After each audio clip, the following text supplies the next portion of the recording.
factoring in these 10 specific facets of diversity, inclusion and belonging, organisations can get a very real and measured account of exactly where they are today.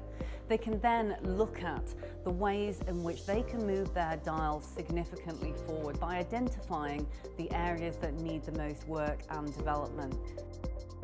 The 10 facets are important because it actually puts a framework around it that makes the industry have a better opportunity to manage it in both the UK and the United States. The diagnostics in the report help organisations benchmark it themselves against what the industry is doing, how they report, measure, but most importantly, take action on the findings across the report. It's useful data that, in my opinion, everybody who is responsible for culture should absolutely read.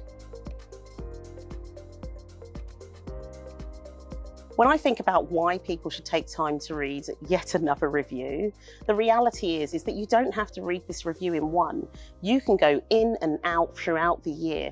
We won't solve diversity and inclusion and the barriers that's in place in organisations by one review. We will solve this by working on this over time, really investing in sustainable solutions, and the Mackenzie Dellis review allows you to do that. So you should take time to read the report, and I know there are many reports that cover the different characteristics. The reason for it though is it really is that one-stop shop. It has all of the 10 facets in there, but also it's great because it gives you feedback about how you're doing. There are fantastic case studies in there, and what I really find valuable is there are absolute nuggets of ideas that you can take and you can put them into your organisation. You can create a fantastic discussion in your organisation from all the insight that's in there, but through those ideas you can actually turn those conversations into action.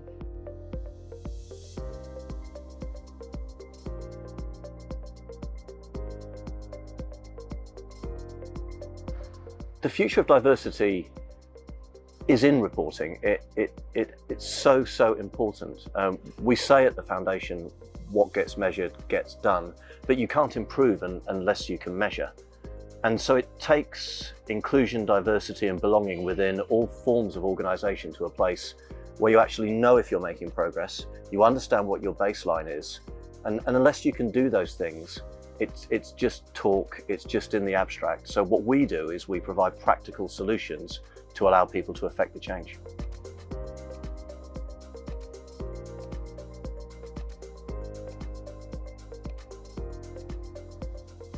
Not only do you get a report on how you've scored as a business, that means that you can look at it and see where you're scoring well against other businesses or not so well, but it also then enables you to build a plan and actually really understand where there's opportunity.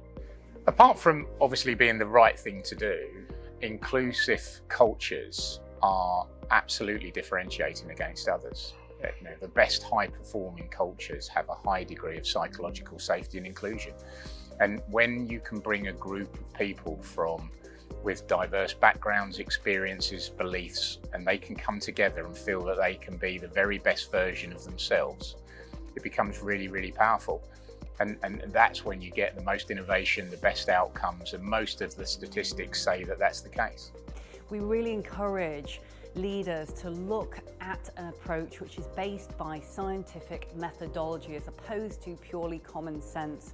It is together that we can move the dial forward.